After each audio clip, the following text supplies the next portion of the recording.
Hey guys, tonight we begin with something a little darker.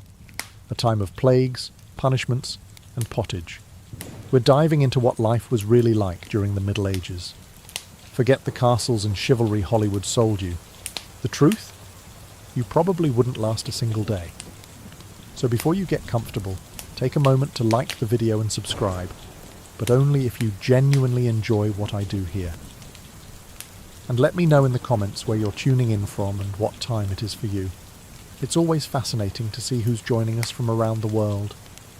Now, dim the lights, maybe turn on a fan for that soft background hum, and let's ease into tonight's journey together. Congratulations, you've just woken up in the year 1325. The good news? You're alive. The bad news? So are the fleas. Your bed is a half-rotted straw mattress stuffed with bugs and hay that smells like a barn floor, because it was a barn floor 3 months ago. There's no memory foam, no pillows, and definitely no Egyptian cotton sheets. Just a wool blanket that hasn't been washed since last winter, and now weighs roughly as much as a small cow from the accumulated grime. You blink awake as the church bell clangs in the distance. It's the medieval version of an alarm clock, only louder and somehow even less merciful. Your home is a wooden hut with one room, no windows, and a charming open-concept floor plan where your family, livestock and domestic insects all share the same space. The smell? Oh, it's a fragrant symphony.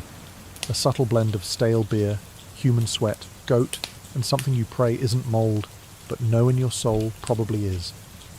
Scented candles haven't been invented, and even if they were, they'd just melt on your dirt floor. You try to stretch, but immediately regret it, because the air is freezing and your joints ache. You're 22 years old, which in medieval terms is roughly middle-aged. Your spine creaks like an old wooden door, and your knees sound like a bag of rocks being shaken by a confused peasant. Getting out of bed is a gamble. The floor is either wet from last night's rain, which leaks through the thatched roof, or crusty from something your neighbour's chicken did. Either way, your bare feet are now part of the ecosystem. Oh, and privacy. What's that?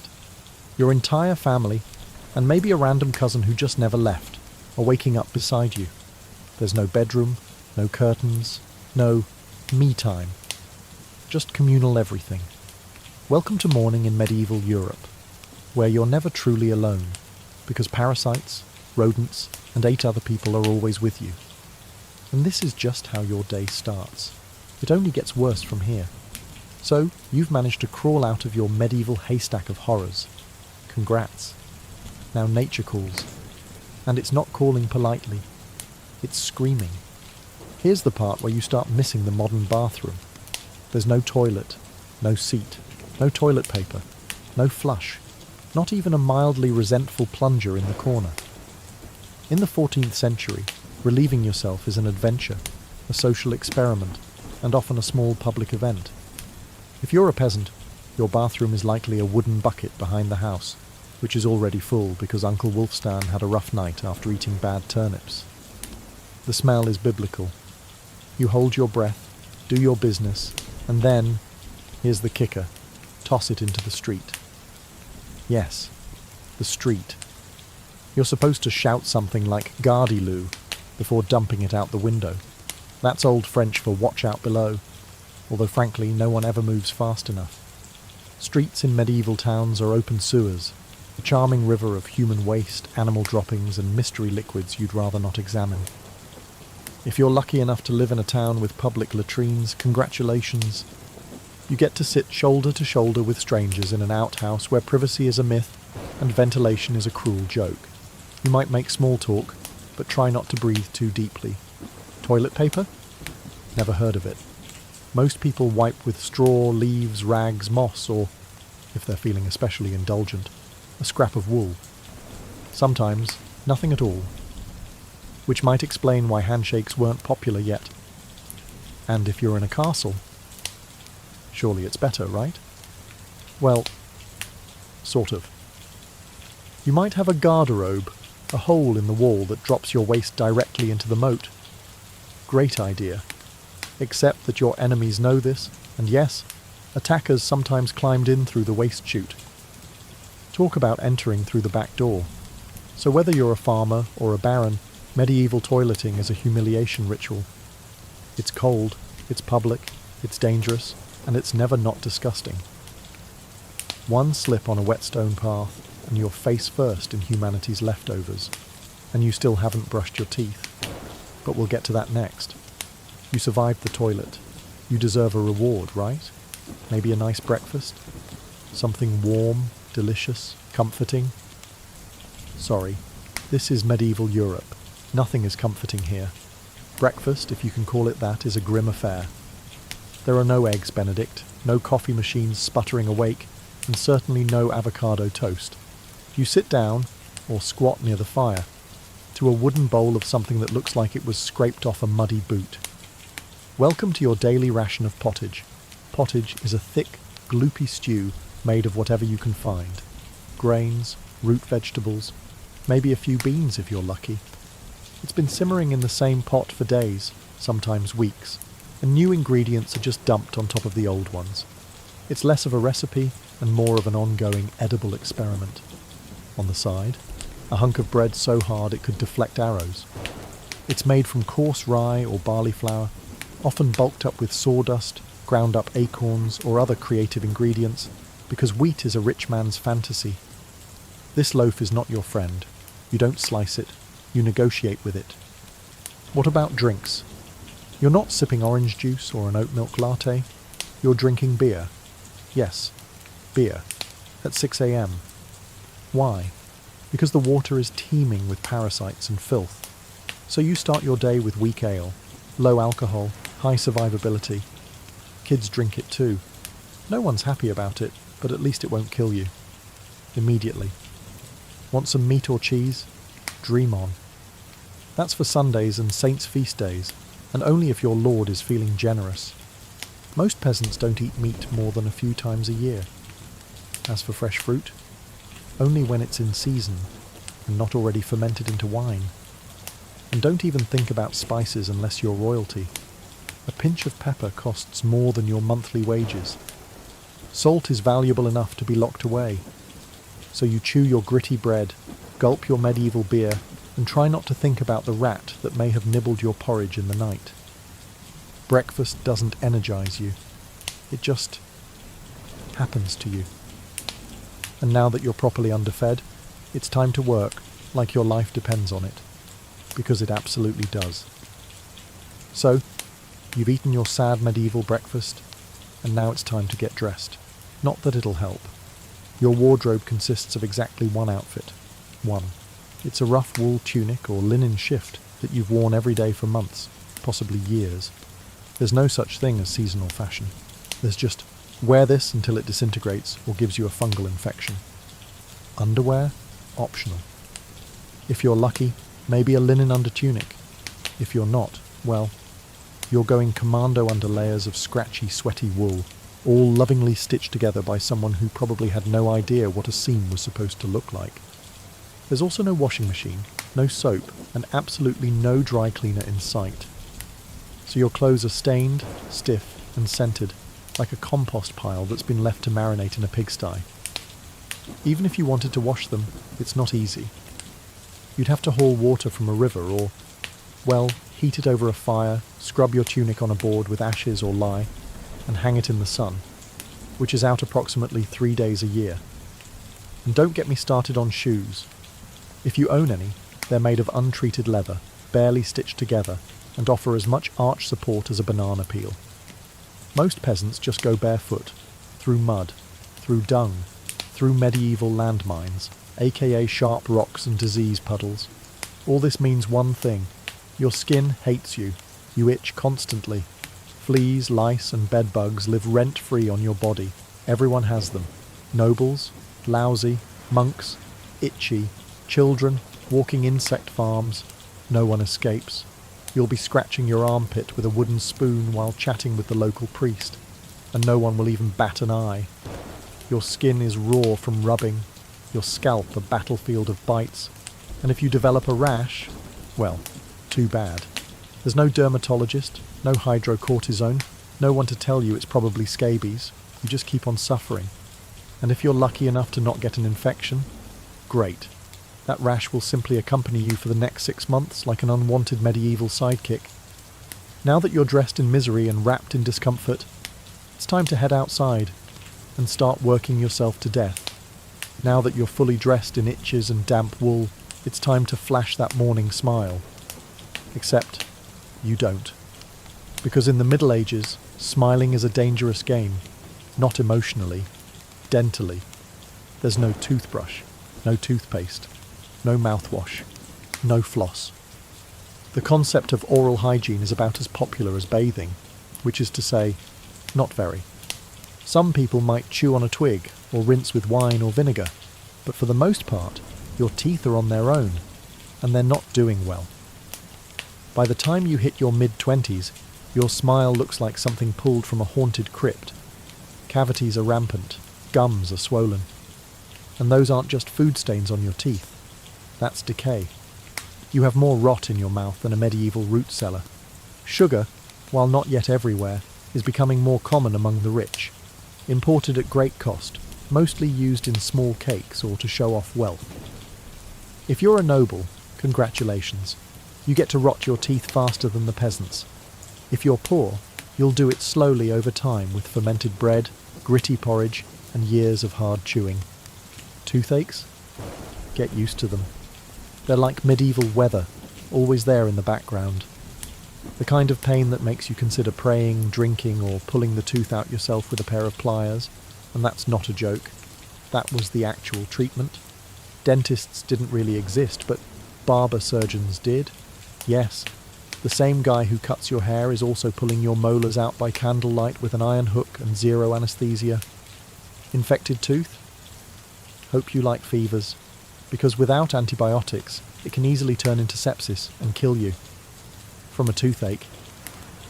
That's right. The same thing that sends us to a pharmacy today could be your funeral in the 1300s, and there's no relief on the social front either. Kissing? Good luck. Halitosis, bad breath, is everywhere. If you're single, you're not judged by your smile. You're judged by your land and your livestock. In short, your mouth is a battlefield, and it's losing the war. Now that your teeth are throbbing, let's head outside. Because your real job, the one that will break your back, is just getting started. Time to head to work. Except there's no office, no desk, no coffee break, and no chance of promotion. Your job, if you're like 90% of the population, is simple. Don't die while labouring for someone else's comfort. You're a peasant. Congratulations. That means you work the land that belongs to a lord who probably doesn't remember your name. You rise with the sun and stop only when it disappears behind the trees. Your tools? A wooden hoe, a rusty sickle, and whatever bones are still intact in your body. There's no weekend. There's no clocking out. There's only sunrise to sunset, 6 days a week. Sunday is off, but only if you're not harvesting, fighting off raiders, or praying feverishly for your infected toe to stop turning black. The work is brutal. Fields are ploughed by hand or with oxen, if you're rich enough to afford one. You dig ditches, sow seeds, pull weeds, and carry water until your spine begins to resemble the letter S. No one cares if you're tired. No one's asking how your mental health is doing. If you're a woman, surprise. You don't just do field work. You also care for children, clean, cook, spin wool, feed animals, and pretend your husband's lice infestation isn't slowly migrating to your side of the bed. Children? They start helping out around age 5. No school, no toys, just a tiny wooden rake and a dream of one day not dying of the flu. And if you're one of the few who isn't a farmer, maybe you're a blacksmith, a tanner, or a cooper. Great. You still work with fire, chemicals, or animal guts all day in poorly ventilated sheds. The pay? Basically survival. The perks? Occasional bleeding. Break a bone? Too bad. Get a fever, drink some warm beer and keep going. You can't afford to stop, not even for a day. Because if you don't work, you don't eat. And if you don't eat, well, medieval Europe has a solution for that. It's called being replaced. So you grip your shovel, ignore the blisters, and keep digging. Because in the Middle Ages, your job isn't a career, it's a slow-motion endurance test. Now that your back is on fire from labouring in the fields, let's talk about the weather. Because in the Middle Ages, temperature is less about seasons and more about ongoing punishment from the sky. Let's start with winter. There's no insulation, no central heating, and no weatherproofing. Just wooden walls with gaps you could throw a chicken through. Your windows? Covered with cloth, not glass. The fire in the hearth? Nice in theory, but you don't have enough firewood to keep it going because wood is expensive, and gathering it from the forest is sometimes illegal. Yes, you can be executed for picking up the wrong stick from the wrong forest. You bundle up in your one damp wool tunic, huddle near the dying embers, and still wake up with your nose frozen. Your feet, permanently cold, often damp. Your fingers, so stiff they feel like tiny medieval popsicles. Frostbite isn't diagnosed, it's just called bad luck. Now fast forward to summer. Sounds better, right? Wrong. In summer, your home turns into a clay oven. There's no fan, no cross breeze, and absolutely no deodorant. You sweat through your layers, but you can't remove them, because showing too much skin is scandalous. And also invites sunburn, insect bites, and social judgment. The flies are out in full force, attracted to your unwashed body, and the smell of last week's goat stew that's still fermenting in the corner. Mosquitoes buzz by your ear while you sleep, assuming you can sleep through the sound of your neighbours yelling and babies crying. In the fields, the sun bakes you. No sunblock, no hat, unless you've fashioned one out of straw like a desperate scarecrow. And the worst part, you still have to work. Heatstroke is just called taking a bad turn, so you're either shivering in your own hovel, wondering if your toes will make it to spring, or you're sweating through your only pair of socks while your thighs chafe into oblivion. And the one thing that never changes, no matter the season, your clothes still itch, your food is still terrible, and your next job, still waiting. Welcome to climate control, medieval style. There is none. Feeling thirsty? Need to freshen up? Want to splash a little water on your face to wake up from this damp fever dream of a life?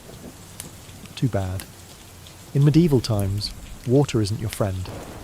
It's trying to murder you quietly. Let's start with drinking. The nearby stream looks fresh, bubbling and clear, like something out of a fantasy movie. But spoiler alert, it's not. Upstream, someone just dumped a chamber pot into it. And if not that, then a dead pig is probably decomposing in it. Parasites, bacteria, and the entire microbial army of medieval Europe are waiting in every sip. That's why people drank beer. Yes, beer, even children. But before you imagine medieval kids doing keg stands, understand that it was small beer, weak in alcohol, strong in survival. Brewing boiled the water, so it was safer than whatever flowed through the town ditch. Wine was another option. If you were rich enough to afford it, and unconcerned with functioning properly before noon. What about bathing? Surely water was used for cleaning. In theory, yes. In practice, absolutely not. See, back then, people believed bathing actually opened your pores and let the disease in. That's right. Washing yourself was considered medically risky. You were cleaner, apparently, if you never removed the protective layer of filth caked onto your skin. Communal bathhouses did exist, but they quickly gained reputations as places for gossip, scandal, and sometimes full-on medieval extracurriculars. So naturally, the church got involved and shut many down. Even if you did want to bathe, it was a full production. You'd need to fetch water from the well, boil it over a fire, fill a wooden tub that leaked, and then pray no one else in the house used it before you. Or worse, after. And rainwater? Collected in open barrels where birds poop, insects breed and moss thrives. Sounds refreshing, doesn't it? So whether it's going in your mouth, on your body, or onto your crops, water in the Middle Ages is less of a life source and more of a gamble. One wrong gulp, and you're spending your final days sweating in a straw bed, clutching your stomach, and contemplating all your life choices. Next time you sip tap water, raise a glass for our ancestors.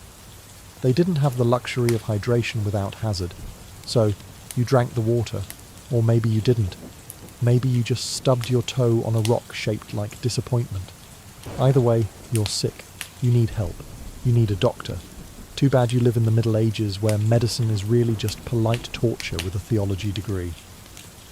Let's start with the diagnosis.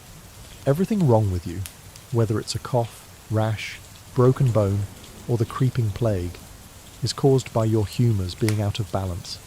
The four humours were blood, phlegm, yellow bile, and black bile. According to medieval science, your health depends on keeping them balanced, like some sort of internal soup. Got a fever? Too much blood. The answer? Bloodletting. That's right. Let's drain your life force into a bowl using a dull blade or a hungry leech. And yes, barbers were often the ones doing it. Imagine getting a haircut and a hemoglobin extraction in one sitting. 2 for 1, baby. Feeling sad or anxious. That's clearly an excess of black bile. The cure? Laxatives. Maybe a warm herbal purge. Or just prayers and a cold compress while everyone avoids eye contact with you and starts carving your coffin. Now, if you break a bone or get a nasty wound, you're in real trouble. There's no anaesthesia, unless you count passing out from pain. Surgery is done with knives that haven't been cleaned since the Crusades. Tools are heated over fire not for sterilisation, but because they just look scarier that way. Antibiotics? Centuries away. Germ theory? Not invented yet. They think disease comes from bad air or God being annoyed with your moral failings. Got a stomachache? Must have been your sinful thoughts. Hope you like confessing while vomiting. If your condition gets worse, you'll be treated with more leeches, possibly some crushed beetles, and a priest at your bedside giving last rites just in case. At this point, they're preparing for the cure known as death. And if by some miracle you recover, everyone just assumes God took pity on you. The doctor takes full credit and the leech gets promoted. So yes, in the Middle Ages, medicine is less about healing and more about surviving the cure. After a long day of labour, lice, and leeches, it's finally time to eat. You shuffle back to your hovel, stomach growling, ready for the one joy left in life, a warm meal. Bad news. Your meal is probably trying to kill you. Let's begin with the basics. Food preservation doesn't really exist. There's no fridge, no freezer, just salt, smoke, or the hope that winter air keeps things fresh. Your meat, if you're lucky enough to have any, has been hanging for days, covered in flies, marinated in questionable brine, and possibly shared with a rat or two. Bread is the cornerstone of the medieval diet, but even that isn't safe. In bad harvest years, desperate peasants bulk it up with bark, sawdust, or even clay to make it stretch. And if it's rye season, there's a bonus. Ergot, a fungus that causes convulsions, hallucinations, and sometimes death. It's like eating bread laced with LSD and tetanus. Vegetables, only if they're in season. And you know what's always in season? Turnips. So, many. Turnips. Boiled, mashed, or floating in pottage, which, if you remember from chapter 3, is basically a hot swamp of mystery ingredients that's been simmering since your great-grandfather's funeral. Fruit might be available in the fall, but it rots quickly, and sugar is rare, expensive, and hoarded by the rich to show off their blackened teeth. Dairy is another gamble. Fresh milk spoils in hours. Butter and cheese fare better, but they're loaded with bacteria. People eat them anyway because, frankly, it's either that or chew your boot leather. And let's talk about seasoning. Spices like pepper, cinnamon or nutmeg, worth more than gold. For the average peasant, flavour comes from onions, salt, if you're lucky, and pain. Most meals taste like wet burlap sprinkled with sadness. But food isn't just a health hazard, it's a political one. Game animals belong to the Lord, not you. Caught poaching a rabbit, you could be fined, imprisoned, or even executed. That's right, your dinner could get you hanged. So as you sit down to eat your grey stew by flickering firelight, remember, every bite is a risk. But you eat anyway, because in the Middle Ages, food doesn't nourish, it tests you. It's evening now. You've worked, suffered, and barely digested your suspicious stew. You might think the day is winding down, but don't get too relaxed, because God is watching. So is the priest. And so is your neighbour Agnes, who will absolutely rat you out if you miss Mass. In medieval Europe, religion isn't just part of life, it is life. The church controls your calendar, your laws, your education, if you can read, your birth, marriage, death, and everything in between. Think of it as your spiritual landlord, and you're always behind on rent. Every day is structured around prayer bells. The town church bell rings in the morning, noon, and night, not because people need reminders, but because missing prayer is a sin. Forget to bow? Sin. Eat meat on a Friday? Sin. Think about your neighbour's wife in that one dream? Double sin. And yes, hell is very real. Vividly real. Priests describe it in glorious detail. Rivers of fire, lakes of boiling blood, demons with pitchforks and eternal wailing. If the plague doesn't scare you, eternal damnation definitely will. You can't read the Bible yourself because it's written in Latin, a language reserved for monks, clergy, and that one noble kid who's too good for dirt. You rely on the church to interpret everything for you. That means if the priest says your crop failure is because you didn't pray hard enough, well, time to kneel harder. Tithes, 1/10 of everything you own, are mandatory. If you grow wheat, you give wheat. If you raise chickens, you give eggs. If you have nothing, congratulations. You're spiritually bankrupt and financially doomed. Holidays? They're holy days, dozens of them. And while they offer breaks from labour, they're not for fun. They're for attending Mass, fasting, confessing sins, and reminding yourself that joy is a dangerous indulgence. Questioning the church is dangerous. Heretics are burned. Witches are drowned. Blasphemers are flogged. And skeptics are quickly reformed. So you go through the motions. You chant. You bow. You pray that your soul, after enduring this dirt-covered life, might finally land in paradise, assuming the priest likes you. Because in the Middle Ages, God may be merciful. But the church? Not so much. If you thought being a medieval peasant was rough, try doing it as a woman. All the filth, famine and fear, plus childbirth, subservience, and social invisibility. In the Middle Ages, being a woman is like being on hard mode, with no health potions and no restart button. From birth, the girl's life path is pretty much locked in. Marry young, bear children, serve your husband, die tired. Education? Not likely. Unless you're from a noble family and sent to a convent, your intellectual development stops around the time you learn how to churn butter and patch a tunic. Marriage happens early. Really early. It's not weird to be betrothed at 12 and pregnant by 14. It's not about love. It's about land, livestock, and alliances. Your opinion? Not required. Once married, you're basically your husband's property. Your job is to produce heirs, feed everyone, keep the house running, and not complain. Because complaining might get you branded a nag, or worse, a witch. That label comes with a complimentary drowning or burning, depending on local fashion. Childbirth is a death lottery. There's no prenatal care, no sterile tools, no anaesthesia. Midwives do their best, but even minor complications can mean death for the mother, the child, or both. Some women survive 10 pregnancies. Many don't survive too, but don't worry. Once the baby is out, your work increases. Now you have a screaming infant in a lice-ridden hut, and you're expected to nurse, cook, clean, and still help in the fields. You don't get a break. You are the break, for everyone else. If you're unmarried, you're suspicious. If you're widowed, vulnerable. If you're outspoken, dangerous.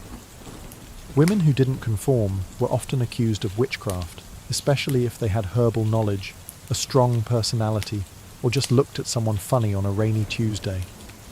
Even in the church, your role is limited. Nuns lived under strict rules. No speaking without permission. No freedom of movement. and your spiritual worth, always ranked below men. In short, if you're a woman in the Middle Ages, you're expected to endure, obey, reproduce and suffer in silence, ideally while smiling. Because even in a time of universal suffering, women were somehow expected to suffer gracefully. So far, you've battled filth, starvation, social injustice, and possibly a goat. But just when you think your day can't get any worse, here comes violence, loud, bloody, and often completely acceptable by medieval standards. Let's be clear, the Middle Ages were not peaceful. The idea of law and order mostly meant, hope the local lord isn't in a bad mood. Violence is everywhere. In the home, in the streets, on the battlefield, in church disputes, and sometimes in line at the communal bread oven. Crime is common, punishment is brutal, and justice is more performance art than protection. Steal a loaf of bread, you could lose a hand. Accused of lying, your tongue might get pierced. Gossip too much? Meet the scold's bridle, a metal mask strapped to your head with a bar in your mouth. For correction, of course, let's say you're accused of something serious. Heresy, theft, witchcraft. How do you prove your innocence? By being tortured, obviously. Welcome to trial by ordeal. One version, you stick your hand in boiling water to retrieve a stone. If it heals without infection in 3 days, you're innocent. If not, you're guilty. Another option, you're tossed into a river. If you sink, you're innocent, and probably dead. If you float, you're guilty, and will be punished anyway. It's like a medieval game show where the prize is survival and the host is actively rooting against you. And if you're sentenced to death, that's a public event. Executions are performed in front of cheering crowds. Hangings, beheadings, burnings. Sometimes people bring snacks. It's the medieval equivalent of cable TV. Domestic violence, completely normal. Husbands were allowed, even expected, to discipline their wives and children. Street fights, commonplace. You could be beaten just for looking the wrong way at a noble's horse. And war, always simmering. Local feuds, territorial disputes, religious crusades. Someone's always marching off to stab someone else in the name of honour, God, or boredom. Violence isn't a breakdown of society in the Middle Ages. It is society. Everyone lives with the constant knowledge that life is fragile, justice is arbitrary, and your neighbour might bash your head in over a pig. So, walk carefully, keep your eyes down, and never trust anyone with a club. At this point, you've made it through the lice, the leeches, the laundryless misery, and the looming threat of public disembowelment. But now comes the final chapter of most medieval lives, an early and unglamorous death. If you're alive and still breathing past the age of 40, you're practically a celebrity. You might even be referred to as the Old One, which is less of a nickname and more of a statistical miracle. Let's break it down. The average life expectancy hovers around 30-40 years, but that number is dragged down heavily by infant mortality. Nearly half of all children died before reaching age 5. Disease, malnutrition, or one bad winter was all it took. No vaccines, no antibiotics, no hope. If you survived childhood, you entered adulthood already exhausted. Work began as soon as you could walk upright, and by 25, your joints creaked like a monastery door. You might be missing several teeth, a finger, and most of your original optimism. Women faced a particularly deadly gauntlet: childbirth. It was one of the leading causes of death for medieval women. No pain relief, no medical intervention, just prayer, hot water, and someone holding your hand while you bled out on a straw-stuffed cot. For men, the dangers were different, but equally relentless. Farming accidents, infections from minor wounds, a neighbour's drunken rage, a crusade gone sideways. Even walking to the market could be risky if you crossed paths with a bored bandit or an angry tax collector. Death could also come quietly, from the plague, which turned cities into cemeteries overnight, or from famine, which could last entire seasons, thinning out entire villages, or from bad luck, like eating spoiled grain and spending your final hours hallucinating and screaming at the walls. And funerals? You were lucky if you got one.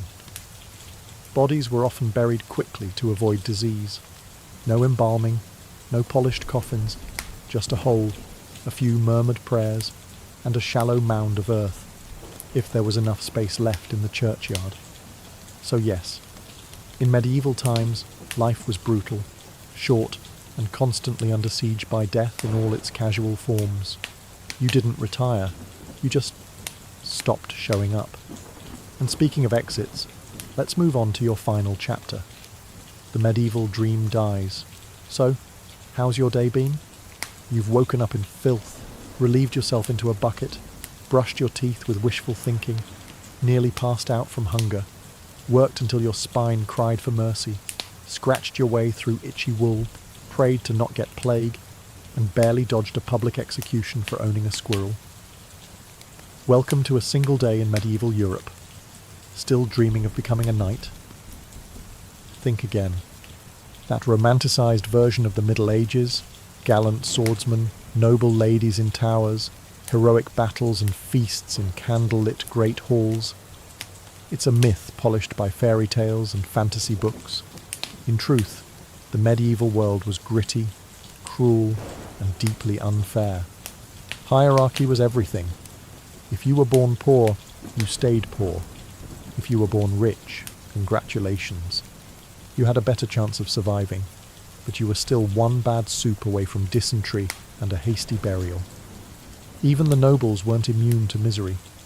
Castles were drafty stone refrigerators filled with fleas, smoke, and politically motivated marriages. Sure, you had a fur cloak and a goblet of wine, but also a 50% chance of dying in a skirmish or from an infected splinter. Not exactly luxury. The simpler times weren't simple. They were relentless. Everything took longer. Everything hurt more. Everything, from childbirth to chewing, came with consequences. Life was survival, not leisure. And if you did find a quiet moment to think, to dream, to imagine something better, there wasn't much you could do with it. No upward mobility, no modern medicine, no internet to Google, what's this weird rash? You lived, suffered, worked, and died within a 10-mile radius of where you were born. But here's the wildest part. Through all of this, people still laughed, sang songs, told stories, fell in love, and found meaning. Not because life was easy, but because humans are stubborn like that. Even in the darkest chapters, they made space for light. So tonight, when you slip into your clean bed with indoor plumbing, antibiotics, and central heating, maybe say a quiet thank you to the modern world, and to your ancestors who fought rats, famine, and feudalism, so you wouldn't have to. Long before she was Catherine the Great, Empress of all Russia, mistress of reform, and icon of ambition, she was simply Sophie. Born Sophie Friederike Augusta von Anhalt-Zerbst in 1729, she was the daughter of a relatively obscure German princely family. Her tiny duchy in Pomerania offered little in terms of power, but Sophie herself. She had something no title could provide: razor-sharp intelligence, relentless charm, and a quiet, burning hunger for greatness. Her upbringing was strict. Her mother, Johanna, was cold and calculating, not a warm, nurturing figure, but a social climber obsessed with status. Sophie's father, a Prussian officer, was more distant than disciplinary. From a young age, Sophie learned to walk the fine line between obedience and cunning. She read voraciously, spoke multiple languages, and learned how to observe a room before speaking in it, skills that would soon become survival tools in one of Europe's most brutal courts. When the Russian Empress Elizabeth Petrovna began searching for a wife for her heir, Grand Duke Peter, she looked beyond Russia's borders. Peter himself was of German descent, and Empress Elizabeth believed a foreign bride, pliable and grateful, would be easier to control. Sophie fit the bill perfectly. Noble blood, Lutheran faith, which she'd be forced to abandon, and a reputation for both grace and humility. At just 14 years old, Sophie was summoned to Russia. She arrived in the freezing capital of St. Petersburg in 1744, wearing thin German fabrics and a diplomatic smile. Her mother pushed her forward like a chess piece. Sophie, however, had her own game in mind. To become acceptable in Russian society, she converted to Orthodoxy, taking the name Ekaterina Alexeyevna, Catherine. The ceremony was public, symbolic, and life-altering. She wasn't just changing religions, she was burning the bridge behind her, stepping into a foreign empire with no way back. No one watching that quiet teenage girl in a fur-trimmed coat could have predicted what would come next. Betrayal, revolution, enlightenment, and empire. But from the moment Sophie stepped foot in the Russian court, she stopped being a pawn and began planning how to become a queen. Catherine's marriage to Grand Duke Peter was meant to secure her place in Russian royalty, but from the very beginning, it felt more like a cage than a crown. Peter, heir to the Russian throne, was not the dashing prince of fairy tales. Awkward, immature, and obsessed with toy soldiers, he was far more interested in playing war games in his chambers than governing an empire, or showing affection to his new wife. Some accounts even suggest he refused to consummate the marriage for years. He idolized Frederick the Great of Prussia, and resented the Russian court that had adopted him. In contrast, Catherine embraced Russia with a fierce determination. She learned the language, studied its history, and memorized Orthodox rituals. She wanted to belong. Peter wanted to escape. This mismatch wasn't just emotional, it was political. The Russian court was a viper's nest of gossip, paranoia, and brutal power games. Empress Elizabeth still ruled with absolute authority, but her health was in decline. Everyone knew a transition was coming, and everyone had an agenda. Catherine was watched constantly. Her letters were read, her friendships monitored, and her every move scrutinized. She couldn't trust her husband, her mother, who was still whispering in her ear on behalf of foreign interests, or even her servants. In this world, alliances could turn into accusations overnight. But Catherine was no fool. She learned to play the court's games quietly, cultivating allies in the shadows. She charmed military officers, made friends with scholars, and developed a reputation for dignity and restraint, a stark contrast to her husband's childish tantrums and open contempt for Russian traditions. Behind closed doors, Catherine began reading Enlightenment thinkers like Voltaire and Montesquieu. While others saw her as a young consort, she was building a vision, not just for herself, but for Russia, a nation of strength, education, and reason. But there was one problem. The longer Peter lived, the longer Catherine remained in limbo, a powerless wife to a man unfit to rule. So she waited, observed, and planned. She knew the Russian throne wouldn't be inherited. It would have to be taken. In 1762, after nearly 2 decades of waiting, watching, and quietly manoeuvring, Catherine saw her moment and seized it with breathtaking precision. Empress Elizabeth had died, and Peter, now Peter III, was finally Tsar. But his reign began unravelling almost immediately. In just a few short months, Peter alienated the church, offended the nobility, insulted the army, and lavished praise on Prussia, Russia's longtime enemy. He reversed key policies, humiliated the clergy, and talked openly about divorcing Catherine to marry his mistress. The court, already wary of his erratic behaviour, turned cold. The army, filled with generals loyal to Catherine, grumbled in corridors. Even ordinary Russians, devout and patriotic, saw Peter as a foreign puppet who mocked their traditions. Catherine, watching all of this unfold, made her move. In July of that same year, while Peter was away at his summer palace, Catherine launched a bloodless coup d'etat. Supported by key military officers, including her lover Grigory Orlov and his influential brothers, she rode through St. Petersburg in full regalia, was proclaimed Empress Catherine II, and won the allegiance of the powerful Imperial Guard. Peter, caught off guard and without allies, surrendered within days. He was taken into custody, and shortly after, found dead under mysterious circumstances. Officially, it was reported as a hemorrhoidal colic. Unofficially, it was murder. Catherine was now empress, not by birth, not by marriage, but by will, wit, and audacity. It was unprecedented. A foreign-born woman with no legitimate claim had taken the Russian throne without a single battle, but her real challenge was just beginning. She had to transform that bold grab for power into a lasting legacy. Would Russia accept her? Would the nobility respect her? Could she hold the empire together without falling victim to the same fate as her husband? Catherine understood that power gained through intrigue could be lost just as easily. She needed to rule not as a schemer, but as a visionary. And so began her transformation, from a careful conspirator to a reforming empress, one who would redraw borders, embrace the Enlightenment, and redefine what it meant to be a woman in power. Once Catherine had the crown, she could have rested on her power, but she didn't.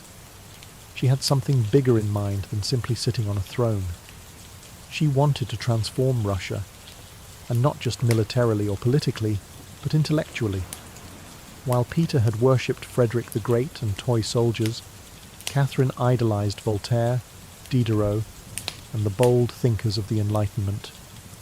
She believed in reason, progress, education, and the role of a monarch as a servant of the people, even if she herself ruled with absolute authority. Catherine didn't just read Enlightenment philosophy, she lived it. She corresponded directly with Voltaire for over 15 years, flattering him while defending her autocracy. She invited Diderot to her court and even purchased his entire library to support him financially. Behind closed doors, she pored over legal texts, debated reforms, and crafted policies to modernize the empire. Her early reign was filled with efforts to codify Russian law. She formed the Legislative Commission in 1767, an ambitious project intended to rewrite the entire legal code of Russia. Catherine's own nakaz, or instruction, was a political manifesto in disguise, one that spoke of equality before the law, the dangers of torture, and the responsibility of rulers to serve the common good. For an empress in 18th century Russia, it was radical. But Enlightenment ideals had to survive the realities of Russia, a vast, feudal, deeply conservative land, ruled by nobles who liked their serfs exactly where they were, beneath them. Catherine knew this. While she advocated reform, she moved carefully.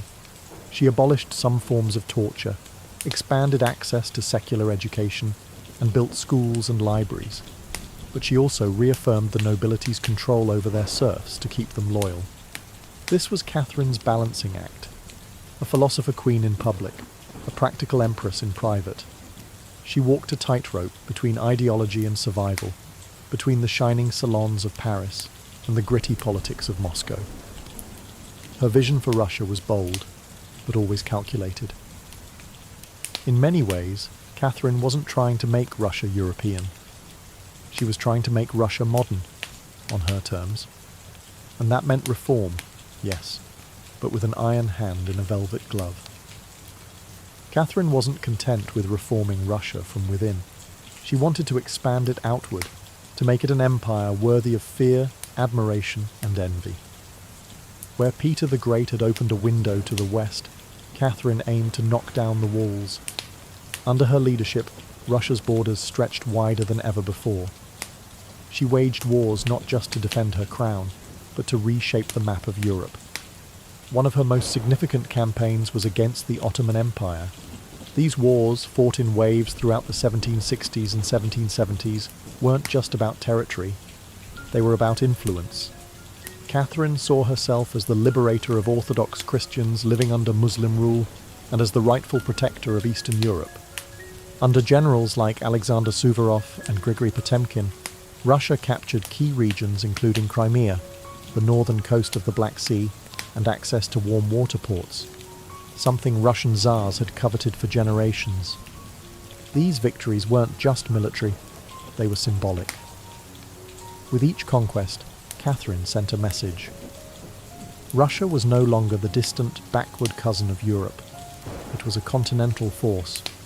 She also turned her gaze westward. In a series of deals and diplomatic maneuvers, Catherine participated in the partitions of Poland, carving up the struggling Polish-Lithuanian Commonwealth along with Austria and Prussia. By the end of the Third Partition in 1795, Poland was erased from the map, and Russia claimed vast new lands and millions of new subjects. But Catherine didn't just conquer with armies. She also colonized with ideas. New cities were built, trade routes were expanded, German settlers were invited to cultivate Russian farmland. The empire became a mosaic, from the icy Baltic to the sun-drenched shores of the Black Sea. And through it all, Catherine remained the central force, reading reports, issuing orders, and personally overseeing the shape of her expanding empire. Critics would accuse her of being power-hungry, even imperialistic. But to Catherine, expansion wasn't ambition, it was destiny. A great ruler, she believed, was measured not just by ideas but by borders. She didn't just want to rule Russia. She wanted to remake it as a civilized empire, feared by its enemies, respected by its peers, and loyal to her alone. For all her brilliance and power, Catherine the Great was just as famous for what went on behind palace doors. And no, not all of it was whispered in libraries. Catherine's private life became one of the most talked about aspects of her reign. She had lovers, not just one or two, but a carefully curated parade of them, many decades younger, often handsome, and sometimes politically influential. She didn't hide them. In fact, she often rewarded them with titles, estates and pensions, if they behaved well. If not, they were quietly dismissed, sometimes with a polite thank you and a promotion. Among the most important of these lovers was Grigory Potemkin, a man as brilliant as he was bold. Their relationship blurred the lines between romance, politics, and partnership. Some historians believe they may have even married in secret. Together, they shaped military campaigns, colonization projects, and the transformation of southern Russia. Potemkin wasn't just a lover, he was her co-ruler in many ways. Still, Europe couldn't look past the scandal. Gossip swirled. Satirical pamphlets painted her as lustful, insatiable, even unhinged. And after her death, the rumours only got worse, the most infamous being the completely false and grotesque tale involving a horse, spread by her enemies to smear her legacy. But why the obsession? Simple. Catherine was a woman who wielded power unapologetically, and in a world where female rulers were expected to be either saintly virgins or tragic figures, she refused to play the role. She lived, loved, and ruled on her own terms, and that made her dangerous. Ironically, while her critics painted her as immoral, Catherine herself was deeply philosophical about love and sexuality. She believed pleasure was a natural part of life, and that personal relationships didn't have to threaten public responsibility. She separated emotion from governance, a feat few male rulers managed. In reality, her liaisons were often strategic. She surrounded herself with men who were loyal, capable, and politically useful, and when they ceased to be, she let them go, usually with a smile and a generous retirement. Catherine's love life didn't weaken her rule. It was part of her strategy, a blend of passion and power that made her unforgettable, envied and feared. For all her charisma and control, Catherine's reign was not without peril, and in 1773, that peril came in the form of a bearded Cossack named Yemelyan Pugachev. He was no ordinary rebel. Pugachev claimed to be none other than Peter III, Catherine's dead husband. According to him, he had survived the coup and now returned to reclaim the throne from the German usurper. It was absurd. Peter was long gone. But to Russia's oppressed and exhausted lower classes, the claim didn't need to be true. It just needed to offer hope. Pugachev promised liberation, an end to serfdom, lower taxes, and land for the common people. His words lit a fire across the Volga River region, especially among Cossacks, peasants, and old believers. In a time when the gap between nobles and serfs had widened brutally, his promises sounded like salvation. The Pugachev rebellion became the largest peasant uprising in Russian history. Towns were taken, fortresses fell, Nobles were slaughtered. For a terrifying moment, it seemed as if the empire itself might fracture. Catherine was shaken. This wasn't a foreign war she could win with cavalry and treaties. This was a revolt from within. Her own people, rising against the system she ruled. But Catherine didn't panic. She acted. She dispatched professional military forces to crush the rebellion, ruthlessly. Pugachev's forces were defeated in 1774. He was captured, displayed in an iron cage, and eventually beheaded in Moscow, a public warning to all who dared follow. Afterward, Catherine doubled down on order and control. Her dreams of liberating the serfs quietly faded into silence. The rebellion had shown her the limits of enlightenment in a country still shackled by feudalism. She now leaned harder on the nobility, who offered loyalty in exchange for absolute control over their serfs. This was a turning point. The empress, who once quoted Voltaire, now prioritized stability over philosophy. Reform became cautious, surveillance increased. Rebellion, even whispered, was to be stomped out before it had breath. Pugachev may have lost his head, but he left behind a warning that haunted Catherine, that power built on inequality could only hold so long before the storm came crashing through. By the time Catherine the Great approached the final years of her life, she had ruled Russia for over 3 decades, longer than any female ruler in Russian history. From the moment she seized power, she had defied expectations, reshaped her empire, and redefined what a woman and a monarch could be.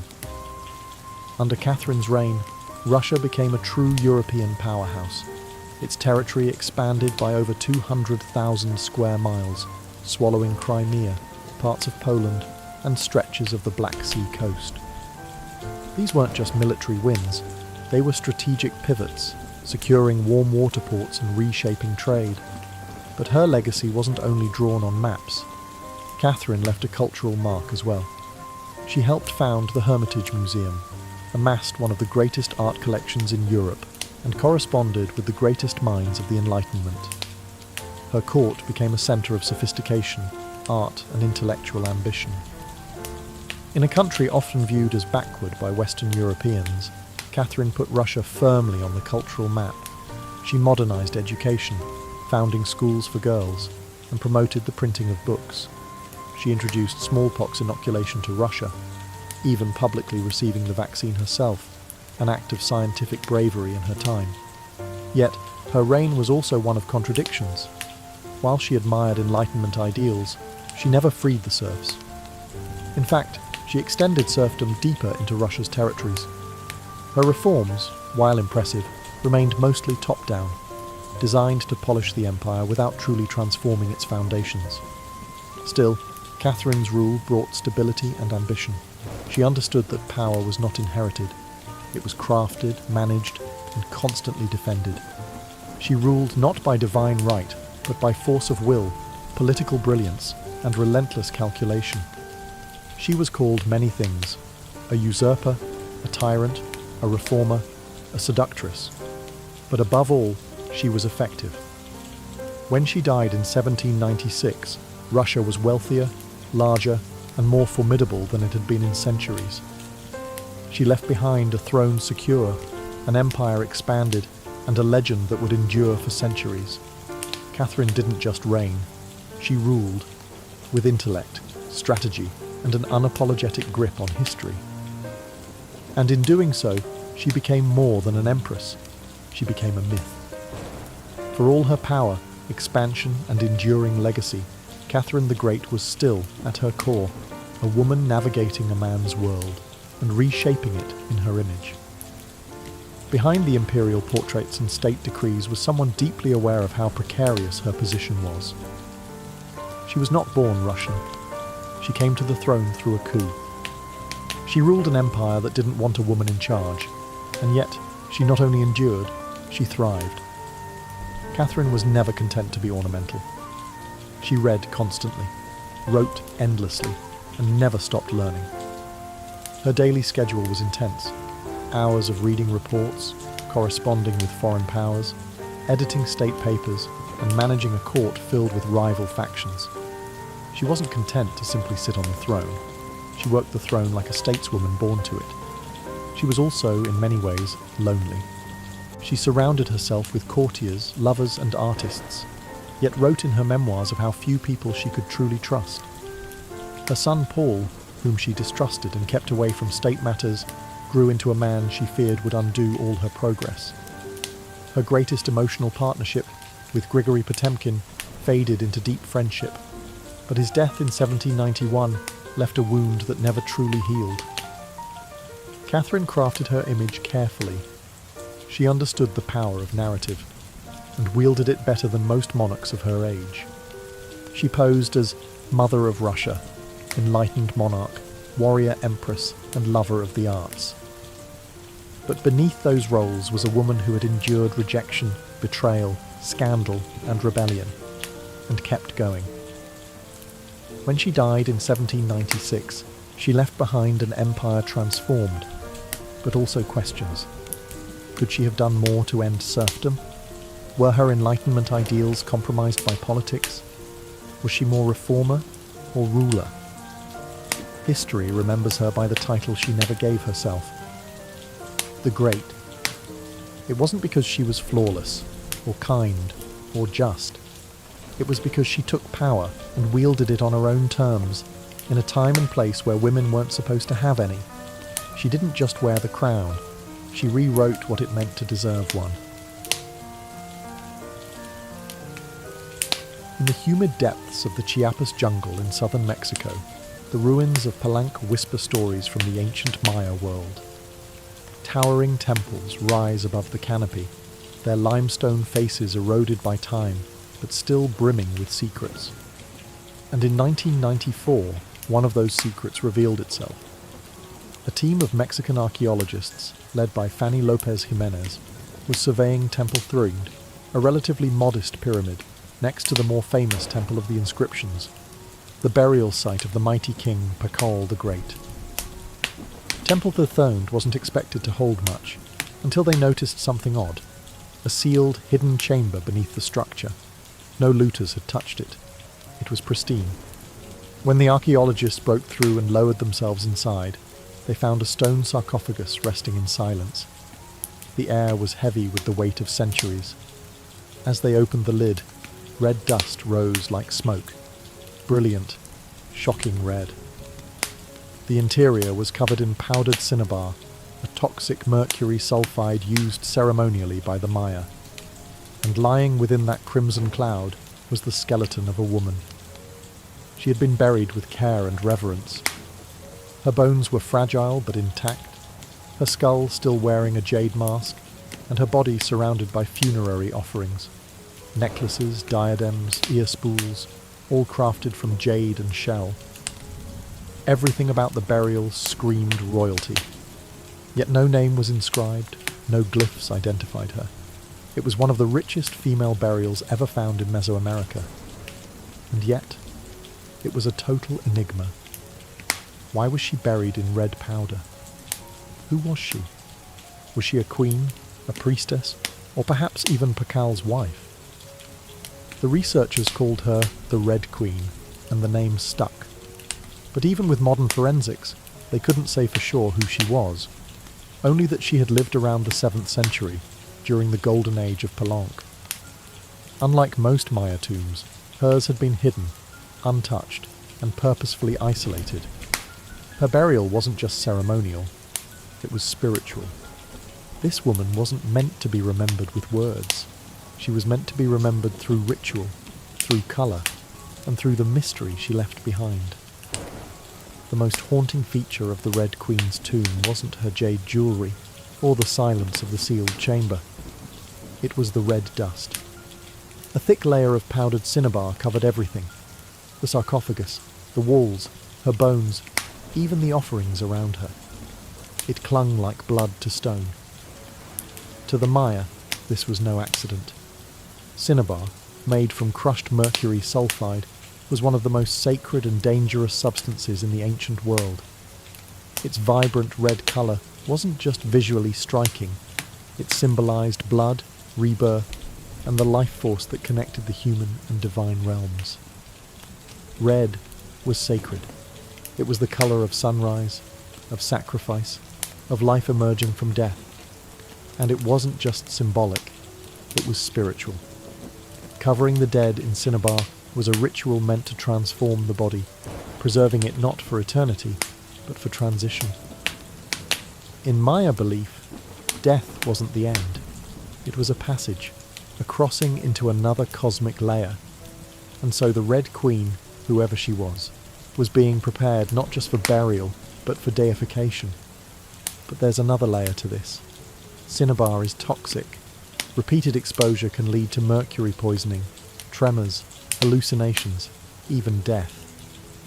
The Maya likely didn't understand the chemistry, but they felt its potency. It was volatile, powerful, dangerous. To bathe a corpse in it was to declare this person was no ordinary mortal. In Palenque, very few were buried with cinnabar. Pakal the Great, the mighty king whose pyramid dominates the site, was one. His body, like hers, was also saturated in the red powder.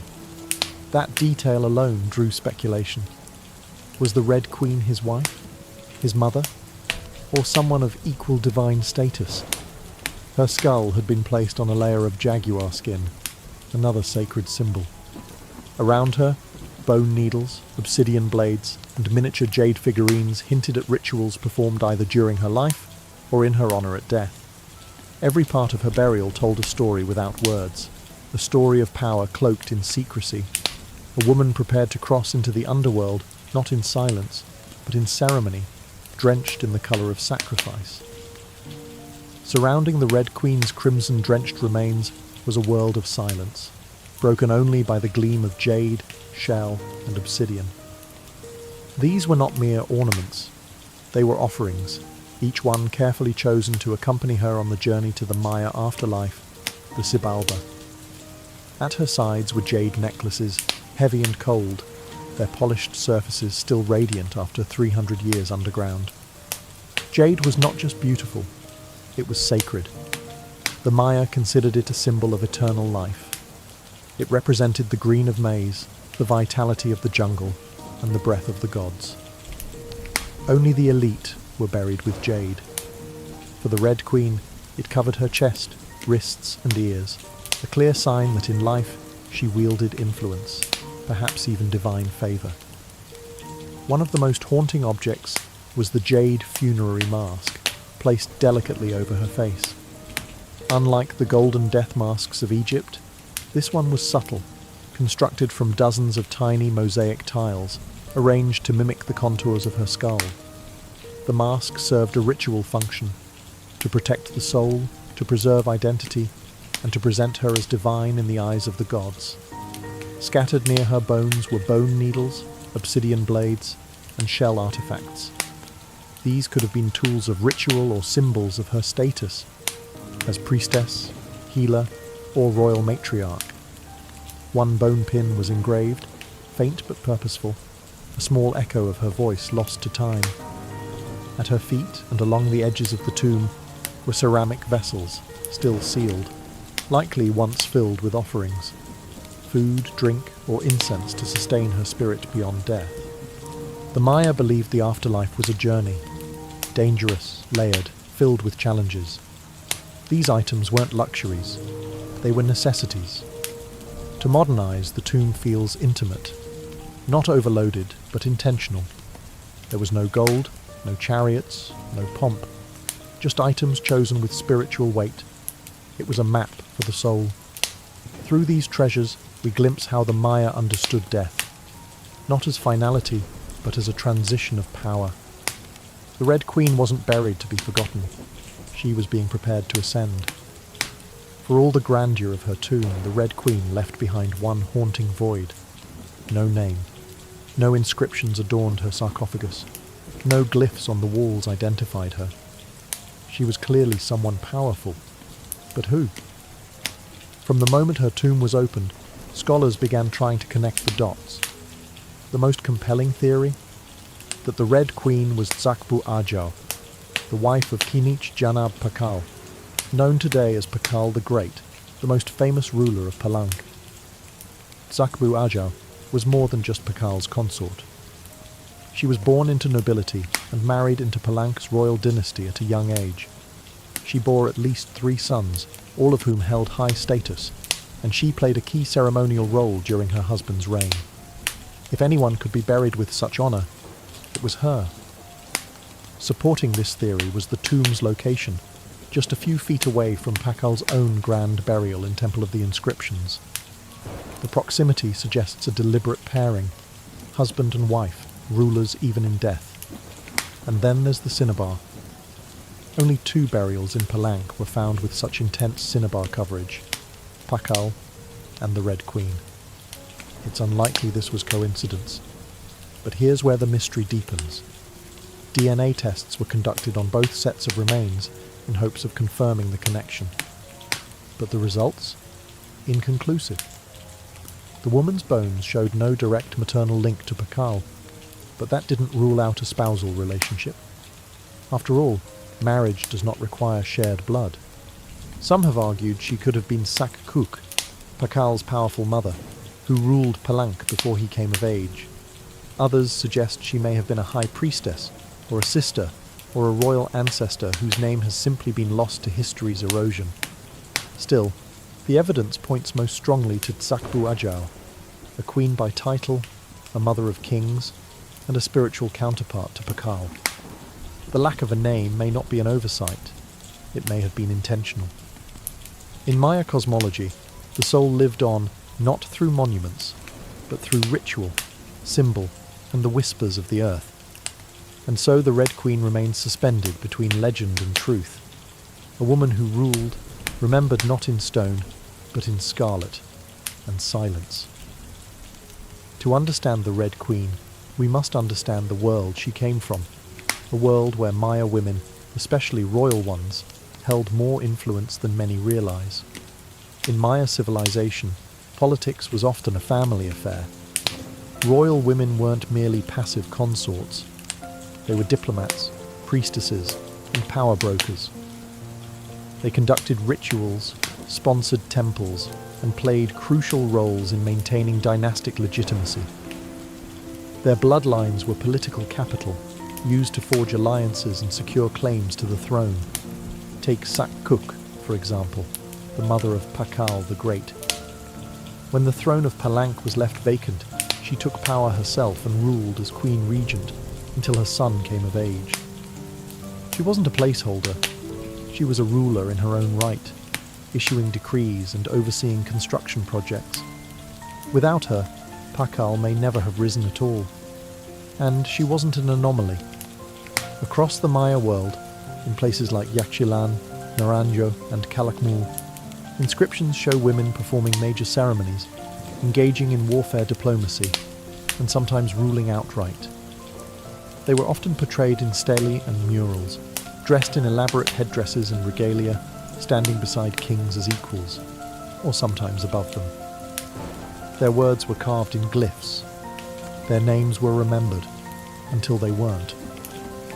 By the time Spanish conquistadors arrived centuries later, much of that memory had eroded. The colonial lens saw native women as silent figures in a male-dominated world, but the archaeology tells a different story, one of complex gender roles, where power was negotiated, not simply inherited. This context casts the Red Queen in a new light.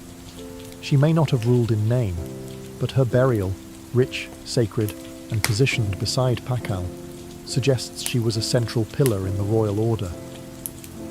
Her jade mask wasn't just decoration. It was a symbol of identity, of power held in life and protected in death. Her bloodline may have been the very glue that held Palanka's dynasty together. In Maya civilization, a queen wasn't just a queen. She was a keeper of sacred lineage, a voice in ceremony, and often the bridge between gods and men. The Red Queen may be nameless, but in her world, she was never voiceless. The Red Queen wasn't just buried with treasures. She was buried in architecture rich with purpose, layered with Maya cosmology, ritual symbolism, and intentional design. Her tomb wasn't merely a grave, it was a gateway to eternity. Her body was discovered inside Temple Third, one of the smaller pyramids within the heart of Palenque, yet its proximity to Temple of the Inscriptions, the resting place of Pakal the Great, is telling. These temples weren't built randomly. Their positioning was sacred, guided by astrology, myth, and dynastic legacy. Temple the Thirthiid rises modestly compared to its grand neighbour, but it hides something even more intimate. A sealed crypt, untouched by looters, perfectly preserved. It was constructed deep within the temple's core, accessible only by a steep, narrow staircase. The descent into her tomb feels almost symbolic, a ritual journey downward, into the underworld. The chamber itself is stark, made of cut stone, sealed tightly for over 1,300 years. No glyphs or murals cover the walls, no ornate carvings tell her story. But perhaps that silence is intentional.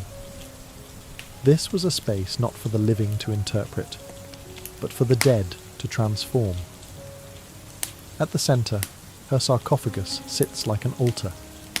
Crafted from limestone, it echoes the grand stone coffin of Pakal next door. While Pakal's lid is famously engraved with scenes of cosmic rebirth, the Red Queen's tomb is more subdued. The focus is inward, on the body, on the cinnabar, on the ritual of death itself, and yet there are subtle architectural cues that hint at meaning. The tomb is aligned east to west, a symbolic path mirroring the sun's journey from life to death. The chamber is small, but powerful. It feels deliberate, personal, a sacred enclosure for someone revered.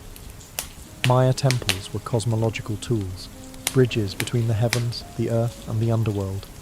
To be buried in one was to be elevated beyond the human realm. The Red Queen's eternal home wasn't an afterthought. It was a carefully constructed shrine, a place where death became transformation. Her bones rest in stone, her essence in cinnabar, and her legacy in the architecture itself. A temple that speaks without words, telling us she mattered. To the ancient Maya, death wasn't the end. It was a threshold, a sacred passage into the underworld, known as Xibalba. And for someone like the Red Queen, this crossing was not only spiritual, it was political, cosmological, and deeply ritualized. Burial rituals were carefully choreographed events, rooted in myth and meant to guide the soul through the treacherous layers of the underworld. Maya texts and iconography tell us that Xibalba was no peaceful afterlife. It was a maze of darkness, rivers of blood, trials, and gods of death. Only those properly buried, ritually prepared, and spiritually equipped could make the journey successfully. The Red Queen was buried wrapped in cinnabar, encased in stone, and surrounded by offerings, all signs of an elite burial. But there's more. The presence of bone needles and obsidian blades in her tomb hint at auto-sacrifice rituals, possibly symbolic tools representing rites she had performed in life, or that were reenacted at her burial to empower her spirit. Her funerary mask, carefully assembled from jade tiles, was not simply decorative. It may have served as a spiritual vessel, preserving her face and identity as she journeyed into the afterlife.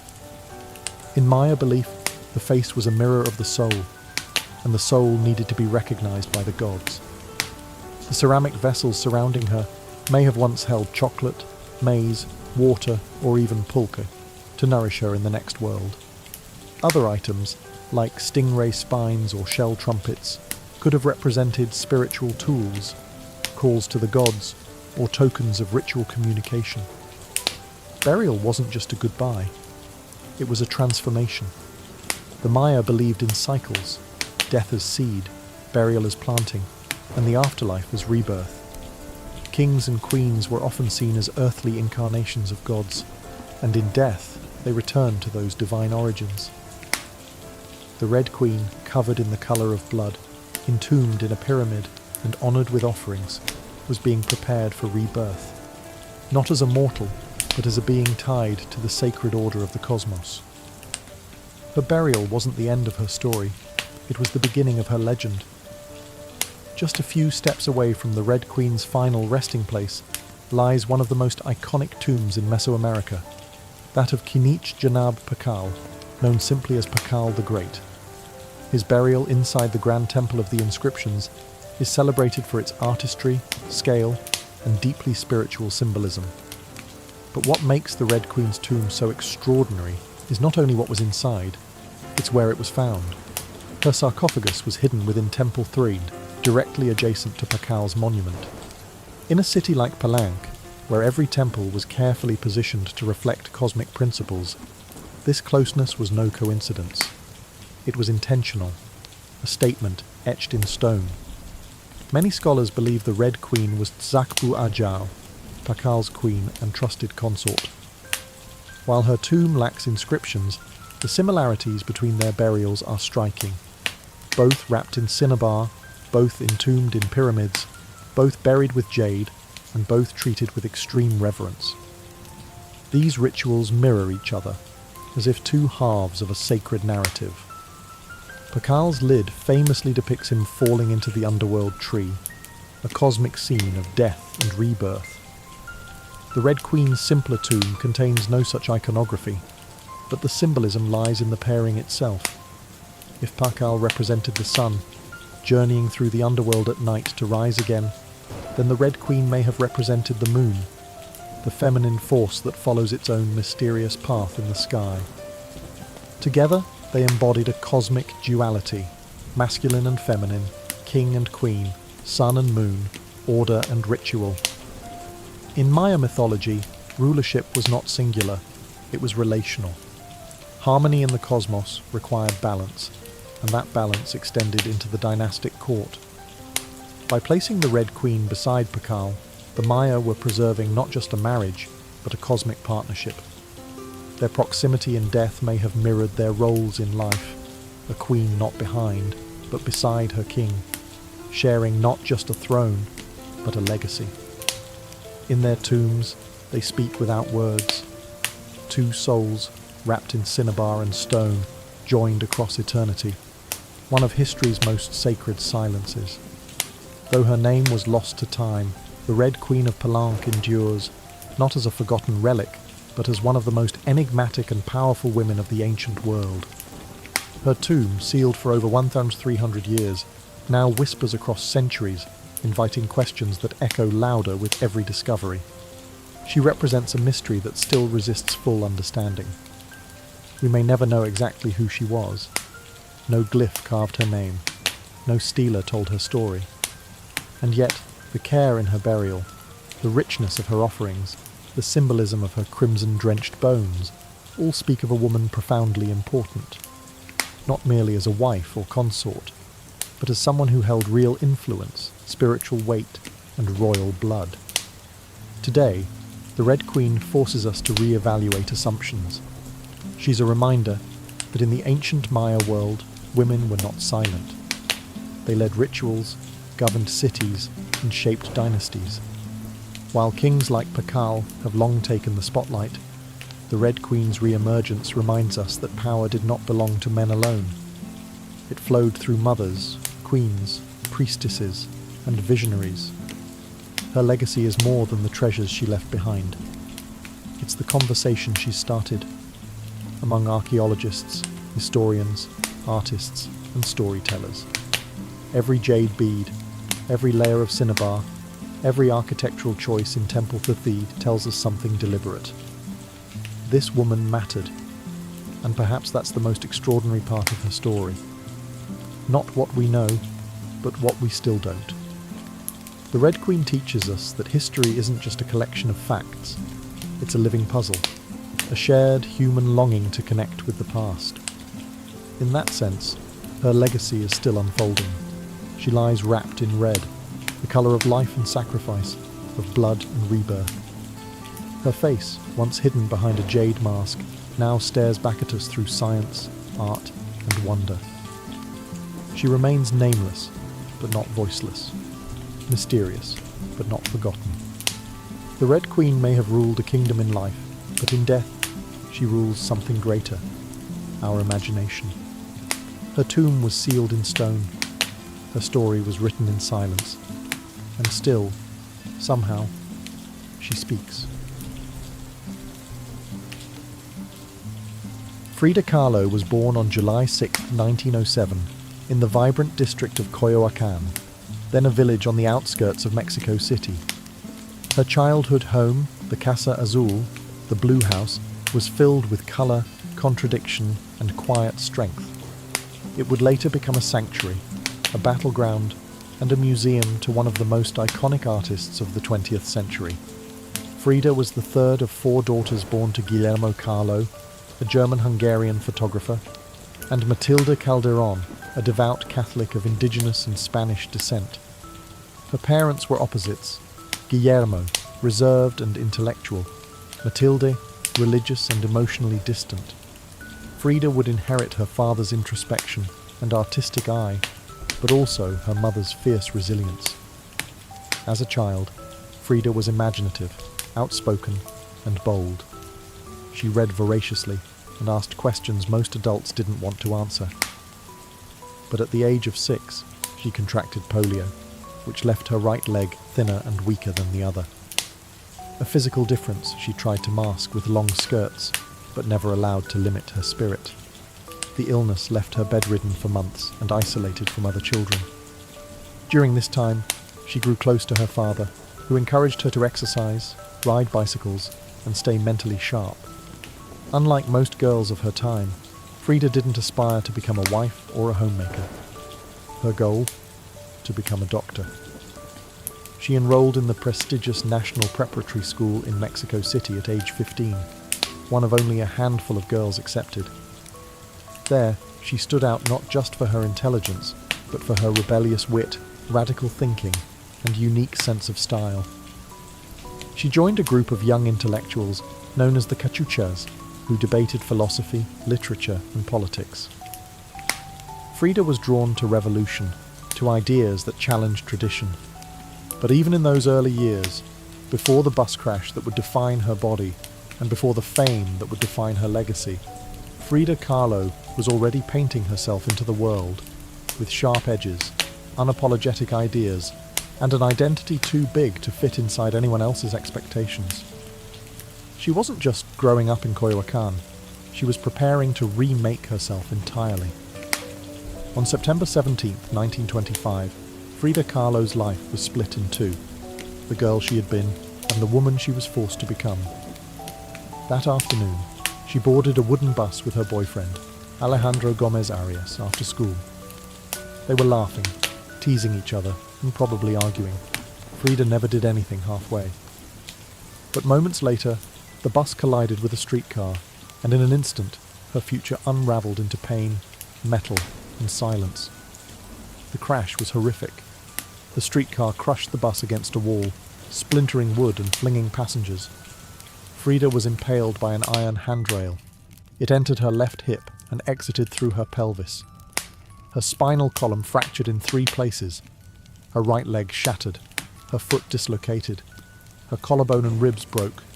Her shoulder was dislocated. Her abdomen was pierced. She was just 18 years old. A man covered her with a borrowed overcoat. Someone else noticed her body was sparkling, not from blood, but from the gold powder she had been carrying in a pouch. It had exploded on impact, dusting her broken form in what looked like glittering ash. Frida was taken to the Red Cross hospital and underwent numerous surgeries over the following months. She spent weeks in a body cast, flat on her back, immobile, writhing with infection and uncertainty. The future she'd imagined, of becoming a doctor, slipped further away with every passing day. But in that stillness, something began to stir. Her father gave her brushes. Her mother rigged a special easel to hang above her bed. A mirror was placed on the canopy so she could see herself. And there, lying in plaster and agony, Frida began to paint, first out of boredom, then out of obsession. Her first subjects were her own reflection, because she was all she had. But what emerged wasn't vanity, it was survival. The crash had broken her physically, but it had also opened a door into her own mind, her own body, and eventually into the surreal language of pain and identity that would define her art. The girl who wanted to heal others now began healing herself. one brush stroke at a time. As Frida Kahlo lay encased in plaster and steel, a body fighting itself with every breath, she began to paint. What started as a form of therapy soon became a language, and that language was deeply personal, brutally honest, and often hard to look at, which was precisely the point. Frida didn't paint pretty flowers or polite landscapes. She painted pain. Her pain. Physical, emotional, and existential. Her first subjects were self-portraits, not because she was vain, but because, as she famously said, "I paint myself because I am so often alone, and because I am the subject I know best." Her early works were small in scale, painted on tin or wood panels, inspired by Mexican retablos, devotional paintings meant to tell stories of suffering and miracles. Frida turned this tradition inward. Her body became the canvas. Her emotions became the altar. She painted herself as split, as pierced, as bleeding. In one painting, she is impaled by nails, like a modern-day martyr. In another, she floats in a barren landscape, tethered to a broken column, a metaphor for her shattered spine. She painted herself weeping, fractured, decapitated, and bare, but never passive, always watching. Her pain was not sanitized. She painted the ugliness of trauma with beauty, defiance, and even humor. Each piece was a reclamation of her body, her experience, and her identity as a woman in a world that often tried to define her. But Frida wasn't just telling her story. She was inventing a new kind of visual narrative, one that blended Mexican folk art, surrealism, medical illustration, and symbolism. Her paintings became dream-like autopsies of her soul, framed in color, culture, and myth. By the time she recovered enough to walk again, albeit painfully, Frida was no longer the girl who had wanted to be a doctor. She was an artist, and her art was unlike anything anyone had seen. She had taken the worst thing that had ever happened to her and turned it into a source of creation. Frida Kahlo didn't just paint her pain. She made the world look at it, and in doing so, she turned suffering into a sacred act of self-expression. In 1928, still recovering, still painting, and just 21 years old, Frida Kahlo met the man who would become the most profound and turbulent relationship of her life, Diego Rivera. He was 20 years her senior, already Mexico's most famous painter. Massive in both stature and presence, Rivera was a giant of Mexican muralism, known for his sweeping, politically charged frescoes that told the story of the Mexican people. Frida had seen his work before. She admired it. But now she wanted his opinion of her work. She brought her paintings to him at the Ministry of Education, interrupting his scaffolded work to ask bluntly, "Do I have talent?" Diego took one look and said yes, and not just out of kindness. He recognized in her something rare, an unfiltered voice, raw and unpretentious, full of rage, irony, pain, and beauty. They began a relationship that was as consuming as it was creative. Frida once said, "I suffered 2 accidents in my life. One in which a streetcar knocked me down. The other was Diego." They married in 1929, an odd pairing to outsiders. Diego, massive, unfaithful, politically famous. Frida, sharp-tongued, fiercely independent, already walking with a cane. Her parents called it a marriage between an elephant and a dove. Their bond was passionate, but chaotic. Diego supported her art and encouraged her growth as a painter, but he was also endlessly unfaithful, even with Frida's own sister, Cristina. Frida was devastated, and in return, she took lovers of her own, both men and women, including rumored affairs with Leon Trotsky and painter Georgia O'Keeffe. They divorced in 1939, then remarried a year later with different terms. This time, Frida would keep her autonomy, her home, her money, her name. Their second marriage was less about traditional love and more about creative partnership and mutual understanding. Despite the betrayals and the heartbreak, Diego remained a constant force in Frida's life. He challenged her, he wounded her, but he also believed in her, as an artist, as a revolutionary, and as a woman who could redefine what painting could be. Together, they were not peaceful, but they were legendary. In the 1930s, Frida Kahlo followed Diego Rivera on a journey north to San Francisco, Detroit, and New York as he completed high-profile mural commissions. These years abroad brought her face to face with American industrialism, wealth, and the contradictions of capitalism, and they left her with deep political discomfort. Frida was a proud Mexican nationalist, a committed communist, and an admirer of indigenous traditions. The opulence she witnessed in the United States, especially while the Great Depression ravaged much of the country, only deepened her sense of disillusionment. In letters home, she mocked the culture's materialism and obsession with appearances. She missed the grit, colour and contradiction of Mexico. While Diego painted enormous murals on factory walls, Frida began to paint smaller, quieter revolutions, deeply personal works on tin and canvas. Her style solidified, sharp, surreal, emotional, and intimate.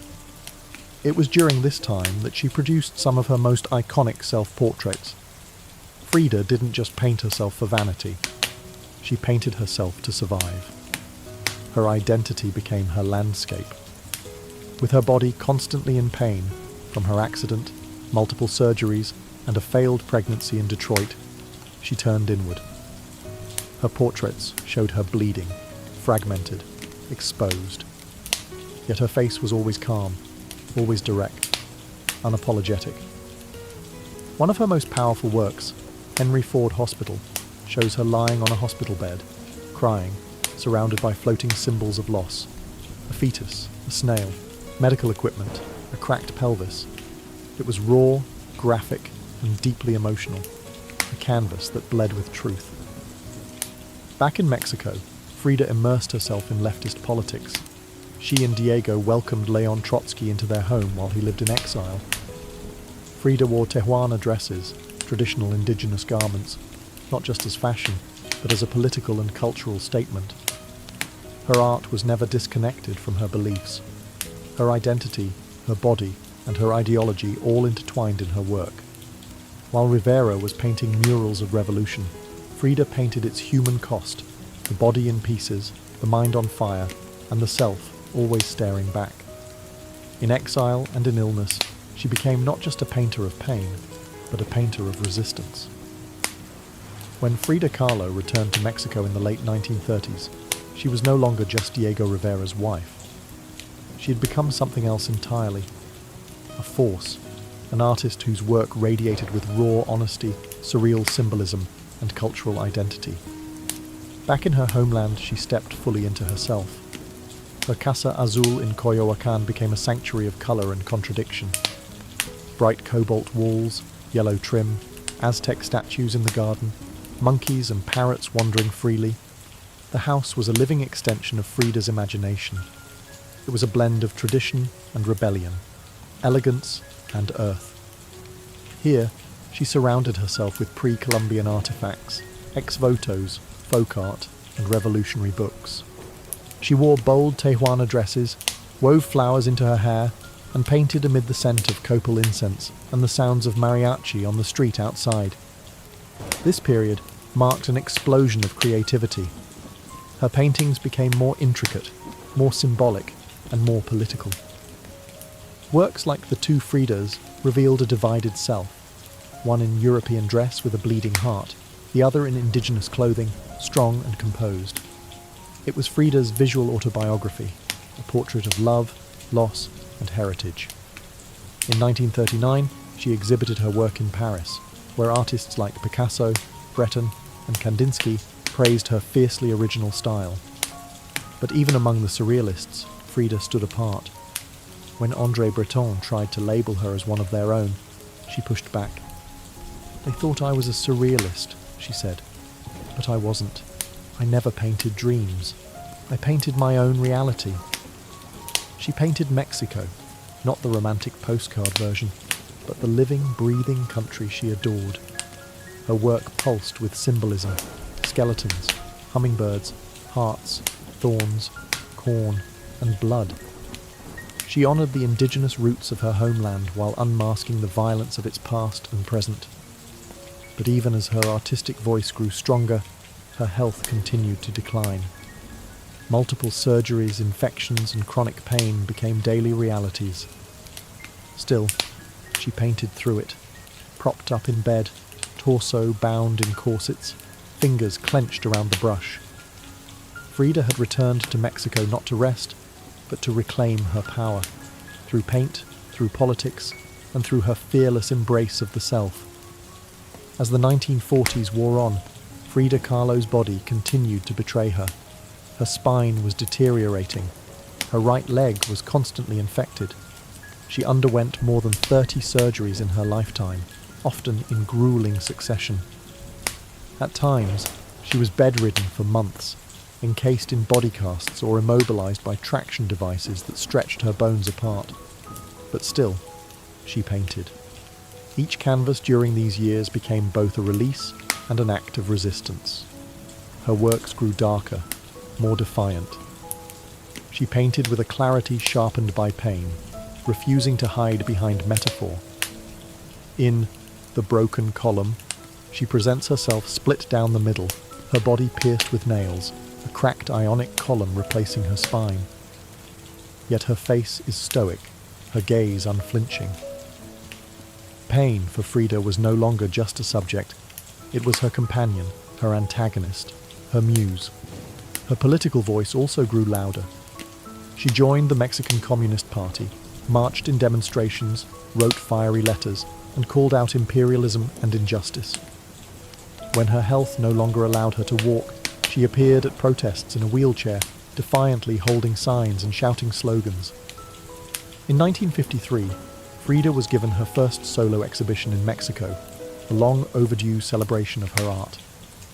But her health was so fragile, doctors told her she couldn't attend. So she did what only Frida would do. She arrived by ambulance, carried in on a stretcher, and placed in the center of the gallery on her hospital bed. Dressed in traditional finery, surrounded by her own work, she greeted guests with tequila, laughter, and that fire still burning in her eyes. Her final paintings were both childlike and harrowing. In Marxism Will Give Health to the Sick, she painted herself wearing a steel corset, cradled by the hands of Marx, casting away symbols of oppression. Her last known work was a still life of sliced watermelons, one piece bearing the words, "Viva la vida," long live life.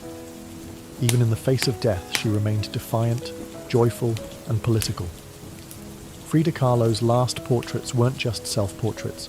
They were acts of revolution, painted in pain, but always signed with life. On July 13, 1954, at the age of 47, Frida Kahlo died in the same place she had been born, La Casa Azul in Coyoacán. The official cause was listed as a pulmonary embolism, but those closest to her whispered of something deeper. She had been ill, yes, but also exhausted. By pain, by surgeries, by the long war with her own body. Just days before, she had attended a political protest against the CIA-led coup in Guatemala. Weak and wheelchair-bound, she insisted on going, her clenched fist raised in the air. Revolution remained her final heartbeat. Her last diary entry was brief but piercing. "I hope the exit is joyful, and I hope never to return." Frida's funeral was held at the Palacio de Bellas Artes, Mexico's most prestigious cultural institution. Her body, draped in the red flag of the Mexican Communist Party, was watched over by friends, family, artists, and revolutionaries. Diego Rivera was inconsolable. He called her the greatest love of his life, even as his betrayals had nearly broken her. But in the years that followed her death, something extraordinary happened. Frida Kahlo refused to disappear. At first, her name was whispered only in art circles. Her works weren't easy to categorize, too political for surrealists, too surreal for traditionalists. But slowly, her image, her story, and her defiance began to resonate. Through the 1970s and 1980s, as feminist scholars and activists reclaimed forgotten voices, Frida's became louder. She wasn't just a painter anymore. She was a symbol of pain turned into beauty, of feminism born through resistance, of Mexican identity celebrated without apology, of queerness, disability, revolution, and authenticity. Her face, unibrow, gaze, flowers in her hair, became iconic. Her home became a museum. Her diary became a sacred text. And her paintings now hang in the world's greatest museums. Frida Kahlo had lived much of her life in Diego's shadow. But in death, she stepped forward. She didn't just leave behind paintings. She left behind a mirror and dared us all to look, not with pity, not with fear, but with fire. Today, Frida Kahlo's face is everywhere. Printed on t-shirts, painted on murals, turned into dolls, memes, posters, and icons. Her signature unibrow, her flower-crowned hair, her direct gaze, all instantly recognizable. But what makes her legacy powerful isn't just that people know her face, it's that they recognize the truth behind it. Frida didn't try to be flawless. She didn't fit into boxes. She wasn't conventional, and she didn't care to be. In a world that demands perfection, she gave us realness. Raw, messy, vibrant, angry, joyful, contradictory realness.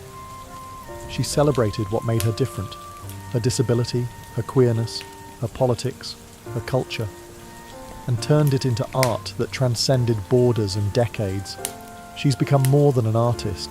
She's a global symbol of defiance, feminism, cultural pride, and creative resistance. For queer communities, she's a fearless bisexual icon who lived openly and unapologetically in a time that demanded silence. For women, she's a reminder that power doesn't require permission. For disabled artists, she's proof that pain can fuel the brush, not stop it. And for Mexico, she's a daughter reclaimed, fierce, folkloric, and forever part of the national soul. Her paintings, once dismissed as too strange or too personal, are now among the most revered in the world. Works like The Two Fridas, Self-Portrait with Thorn Necklace and Hummingbird, and The Broken Column aren't just seen, they're felt deeply by anyone who has ever suffered and needed to turn that suffering into something sacred. She lived in the margins and turned them into centre stage. She embraced contradiction. A communist who wore gold, a woman betrayed who loved again, a body in pieces with a soul unbreakable. And through it all, she painted, not just with colour, but with conviction. Frida Kahlo never asked to be a symbol. She simply told the truth about herself. And in doing so, told the truth for millions of others who had never seen themselves reflected in art before. Now, when we see her face, we see courage, we see colour, we see resistance, we see Frida, not gone, but immortal.